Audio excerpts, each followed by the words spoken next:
فيا أيها الحاضرون والحاضرات رحمكم الله. Hadirin hadirat sekalian yang dirahmati Allah Subhanahu wa taala. Alhamdulillah, marilah kita senantiasa memanjatkan puji syukur kehadirat Allah Subhanahu wa taala yang mana berkat taufik dan inayahnya sampai hari ini, hari ke-17 dari bulan Ramadan, kula panjenengan masih diberikan sehat walafiat oleh Allah, diberikan kekuatan, diberikan kemampuan sehingga kita dapat menjalankan kewajiban kita berpuasa di bulan suci Ramadan ini dan menghidupkan bulan Ramadan dengan amal ibadah, dengan amal ketaatan. Mudah-mudahan seluruh amal ibadah kita dari awal Ramadan sampai nanti akhir Ramadan semuanya diterima oleh Allah Subhanahu wa taala. Amin ya rabbal alamin. Para jemaah hadirin wal hadirat yang dirahmati Allah, Syahrul Ramadan adalah Syahrul Quran. Bulan Ramadan adalah bulan Al-Quran. Kenapa dinamakan bulan Al-Quran? Karena memang di bulan inilah diturunkan Al-Quran. Sebagaimana Allah Subhanahu wa taala menyatakan di dalam Al-Quran, Syahrul Ramadan alladzi unzila fihi Al-Quran hudan lin-nasi wa bayyinatin minal huda wal furqan. Bulan Ramadan adalah bulan yang diturunkan di dalamnya Al-Quran sebagai petunjuk bagi manusia. Nah, untuk lebih memantapkan pemahaman kita, jadi turunnya Al-Quran ini, nuzul Al-Quran itu terbagi menjadi dua tahapan. Ya. Tahapan pertama, kata ulama, yaitu turunnya Al-Quran sekaligus semua 30 juz itu 114 surat itu semuanya turun sekaligus dari Lauhul Mahfuz ke langit dunia. Langit dunia itu langit yang nomor 1, yang paling dekat dengan dunia, namanya Sama'ud Dunia. Nah, di situ di langit dunia ada satu tempat namanya Baitul Izzah. Nama Baitul Izzah. Disitulah diturunkan oleh Allah Ta'ala Al-Quran sekaligus utuh semuanya dari Lauhul Mahfuz ke langit dunia di tempat yang namanya Baitul Izzah. Itu diturunkan pada Lailatul Qadar. Dan Lailatul Qadar adalah di bulan Ramadan. Itulah yang difirmankan oleh Allah Subhanahu wa taala, inna anzalnahu fi lailatul qadar. Sesungguhnya kami turunkan itu Al-Quran pada Lailatul Qadar, ai jumlatan wahidatan, duf'atan wahidatan, sekaligus semuanya. Nah, ini tahapan yang pertama. Ini tahapan yang pertama. Tahapan yang kedua yaitu turunnya Al-Quran kepada Nabi Muhammad SAW. Jadi ini yang pertama belum turun kepada Rasulullah, masih ada di langit dunia, Baitul Izzah. Tahapan yang kedua adalah turunnya Al-Quran kepada Kanjeng Nabi Muhammad SAW melalui perantaraan malaikat Jibril alaihissalam. Dan ini turunnya tidak sekaligus, turunnya tidak langsung semuanya, tidak, tetapi diturunkan kepada Rasulullah munajjaman. Munajjaman artinya bertahap, sedikit demi sedikit, ayat demi ayat, surat demi surat. Nah, yang pertama kali turun sebagaimana insyaallah kita semuanya sudah mengetahuinya, yaitu yaitu surat Al-Alaq ayat 1 sampai 5. Bukan semua satu surat, enggak. 1 sampai 5. Iqra bismi rabbikal ladzi khalaq, khalaqal insana min 'alaq. Iqra wa rabbukal akram alladzi 'allama bil qalam, 'allamal insana ma lam ya'lam. Itu yang pertama kali turun. Bukan satu surat Al-Alaq, enggak. 1 sampai 5. Di mana waktu itu? Waktu itu Kanjeng Nabi sallallahu alaihi wasallam beliau berada di Gua Hira. Beliau beribadah kepada Allah, beruzlah, ya, beribadah kepada Allah. Lalu turun malaikat Jibril alaihissalam. Kalau kita melihat di dalam Sahih Al-Bukhari, maka di situ diceritakan bagaimana detik-detik turunnya wahyu pertama kepada Kanjeng Nabi. Bagaimana beratnya, bagaimana dahsyatnya. Turun malaikat Jibril kepada Nabi kita Muhammad SAW ala suratihil asliyah. Jadi waktu itu para jemaah perhatikan, Jibril turun untuk pertama kali ya kepada Rasulullah dengan wujud asli. Karena malaikat kan bisa menyerupai manusia. Tapi ini pertama kali turunnya Jibril kepada Rasulullah dengan bentuk aslinya. Apa gak kaget Nabi Muhammad? Kaget. Ya apa sih? Anda tidak pernah ketemu makhluk seperti itu, lalu tiba-tiba datang misalnya, kan kaget. Seperti panjenengan orang-orang ditekani Jennifer misalnya, ya, ditekani Jennifer, kaget apa betul? Kaget. Kadang konco dewe itu koyo kaget, oke? Kita lagi diem konco teko, aduh, kaget. Nah itu manusia benar. Omongannya jin, apalagi malaikat. Lo Nabi sebelumnya nggak pernah ketemu sama Jibril. Lo kalau sebelumnya sudah ketemu, dia betul kaget pak. Iya kan? Seperti orang-orang yang biasa ketemu dengan jin juga kaget, biasa ketemu. Belum gitu, tidak kaget. Banyak orang-orang yang yang bisa interaksi dengan jin itu ya biasa ya, kayak kita ketemu teman gini. Orang jin itu modelnya macam-macam lah. Sekarang jin itu betul salah. Jin itu macam-macam pak. Musim ciri, musim gede, musim kurus, cukup. Oh iya, tapi tidak ada yang lebih bagus ciptaannya melebihi manusia. Sampai ini paling ganteng guys, mungkin paling ayu, paling apik. Laqad khalaqnal insana fi ahsani taqwim, itu benar. Lo sebenarnya dapat saya tanya orang yang bisa melihat jin, nah modelnya macam-macam. Tidak ada lebih bagus daripada ciptaan kita manusia. Saya setuju. Kak karuan jin, ini jin tekor banyak ya. Lo betul, gak karuan. Kita ini masya Allah, saya lihat ini bapak-bapak ini masya Allah ganteng-ganteng, ini ayu loh, bahaya ini. Saya lanang ganteng, saya wedok. Subhanallah. Sebagaimana kita kalau langsung bertemu dengan makhluk yang kita tidak pernah ketemu sebelumnya kan kaget. Loh, Nabi gimana? Nabi tidak pernah ketemu sama Jibril, datang dengan bentuk aslinya loh ini. Loh gimana bentuk aslinya malaikat Jibril? Disebutkan di dalam kitab, Jibril itu memiliki 600 sayap. Ayo, bukan kaget ya? 600 sayap.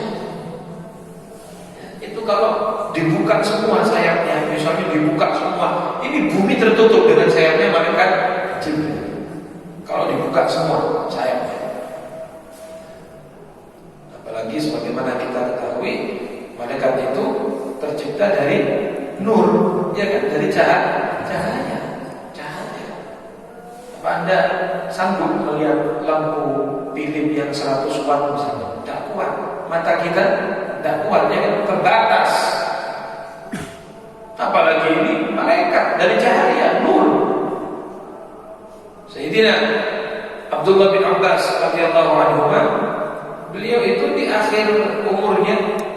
matanya buta. Di akhir umurnya matanya buta. Ketika ditanya kenapa kok buta, kata beliau, ini bekas athar pengaruh ketika saya dulu di zaman Rasulullah pernah melihat malaikat Jibril. Jadi Sayyidina Abdullah bin Abbas itu bukan melihat ya, artinya kepergok gitu kan, kepergok ya, kelihatan malaikat Jibril, bukan berdebatnya terbuka, kelihatan Jibril. Itu cahayanya tadi sampai berpengaruh akhirnya beliau buta di masa tua karena pernah melihat Jibril. Karena itu apa jenengan panggil Jibril ya langsung. Sing teko bukan Jibril, setan Israil. Kembali kepada Rasulullah SAW. Datos kanjeng Nabi ya Allah, ketika beliau didatangi oleh Jibril, ya otomatis kaget Rasulullah. Ini kan manusiawi ya, orang tidak pernah ketemu terus datang dengan bentuk aslinya, kaget, gemeter. Ya. Begitu Jibril turun, seperti dalam Sahih Bukhari, itu langsung merangkul Nabi Muhammad, dirangkul Rasulullah. Sampai Nabi sulit bernapas, dirangkul oleh Jibril. Iqra ya Muhammad, bacalah wahai Muhammad. Nabi tidak bisa napas. Ketika Jibril mengatakan Iqra ya Muhammad, baca wahai Muhammad, dirasa kanjeng Nabi, mana Nabi qari? Apa yang saya baca ini? Dilepas oleh Jibril. Dua kali dipeluk lagi, lebih erat daripada yang pertama. Peluk lagi. Iqra ya Muhammad, baca Muhammad. Beliau tetap menjawab, mana Nabi qari? Apa yang saya baca ini? Lepas lagi. Sampai ketiga kali peluk lagi oleh Jibril dengan lebih erat lagi. Iqra ya Muhammad. Lalu dituntun oleh malaikat Jibril. Iqra bismi rabbikal ladzi khalaq, dan seterusnya sampai ayat kelima. Nah, inilah yang pertama kali turun kepada kanjeng Nabi. Itu dihafal oleh Rasulullah. Ayat tadi dihafal.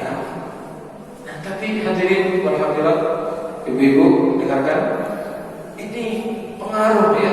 Karena Nabi tidak pernah melihat makhluk seperti ini, tiba-tiba datang memeluk beliau. Nabi shock ya, kaget, gemeter. Maka beliau turun dari Gua Hira. Gua Hira itu tinggi. Ada yang pernah ke Gua Hira? Ya, kita yang pernah umrah atau haji mungkin cuma lihat dari bawah saja. Itu Gua Hira.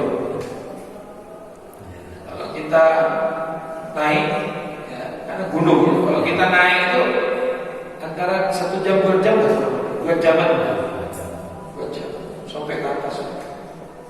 Jangan bayangkan zaman Rasulullah ya apa ya?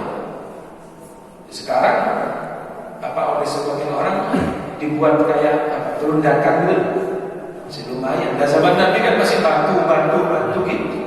Bagaimana Rasulullah ke atas? Sampai suruh ngaji aja ke masjid asal-asal, cedek loh pada hari ini.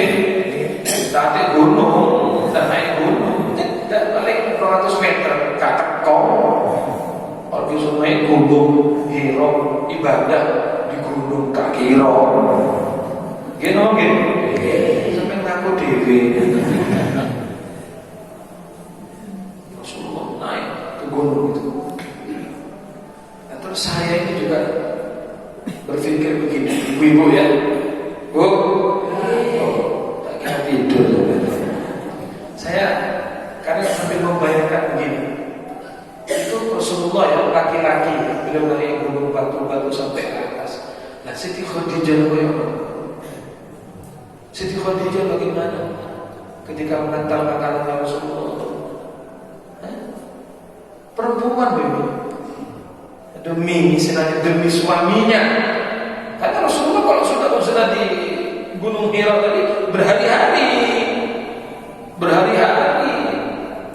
ya. Siti Khadijah antar makanan, turun lagi. Nah, ya, saya membayangkan nenggos-nenggos hampir 2 jam. Ya, apa ini perempuan ini Siti Khadijah demi suaminya.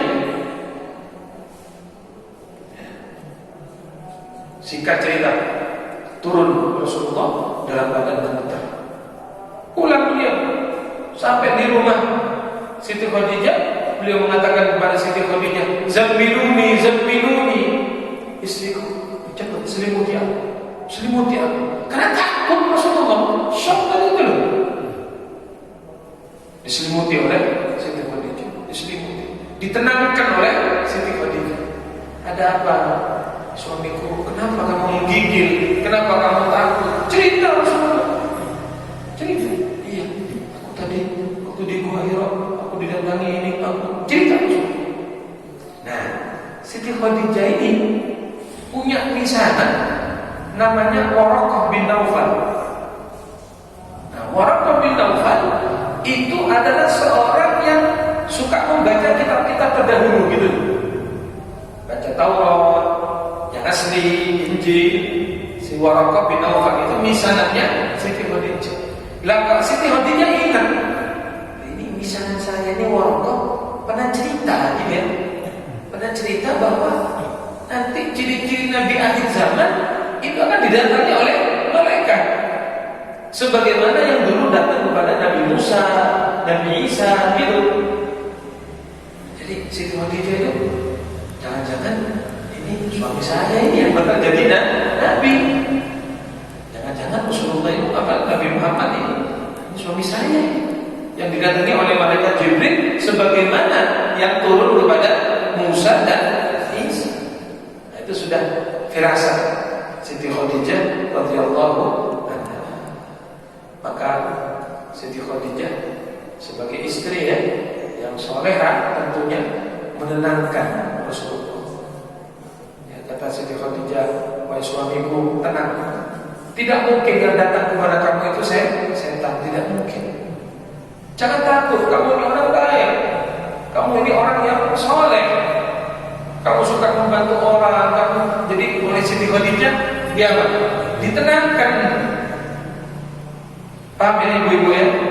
Jadi istri itu menenangkan suami.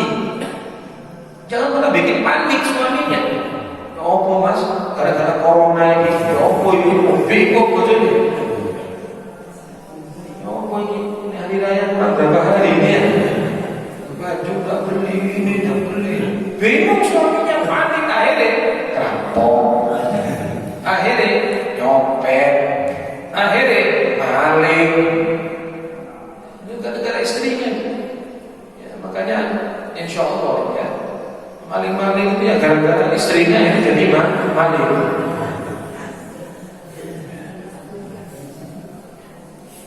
Tenangkan suami kita itu. Paham kok ya? Bu, paham buatan? Kalau dulu ini cerita istri-istri zaman dulu ini, itu kalau suaminya mau kerja diikuti sampai depan pintu. Zaman dulu ya. Kalau sekarang nggak ada istri ngantar sama kau no. Udah ya. Ya. Yes mas. Itu dulu istri-istri zaman dulu begitu suaminya yang mau pergi pasar, toko, diantar sampai depan pintu. Lalu apa katanya istrinya? Mas, ya dek, aku pesen ya. Ya, aku anakku ini kalau untuk menahan lapar, insya Allah bisa. Menahan lapar, insya Allah sanggup. Tapi kalau untuk menahan panasnya api neraka, aku gak sanggup. Aku gak sanggup. Anakku gak sanggup. Lalu urusan lapar kamu apa? Tapi ini masuk neraka Allah. Jadi tolong mas kerja sing halal, kerja yang halal, cari kerja yang bagus, yang barokah. Itu istri zaman dulu. Istri zaman now, bu, ibu kok sing akeh, kamu urus apa pekerjaannya? Bapak oleh duit, pakai. Dek, udah ya wis jalani dah ya. Jalani ya. Loh kenapa Anda tidak mengingatkan suami Anda supaya kerja itu yang halal, supaya kerja itu hati ojo goro, jangan menipu pembeli gitu loh. Nasihati. Karena pasti berpengaruh hadirin. Ini bapak-bapak nih, Anda yang kerja nih.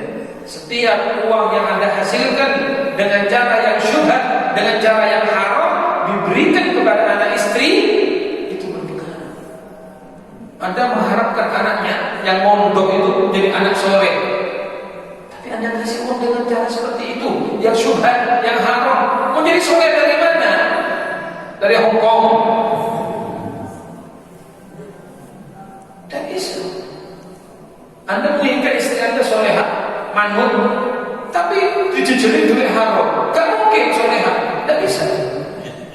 Belum, gak bisa. Makanya bapak-bapak kerja itu yang halal. Yang halal itu intinya. Mau ganti 2.000, ganti 5.000, gak apa-apa, yang penting halal kan gitu.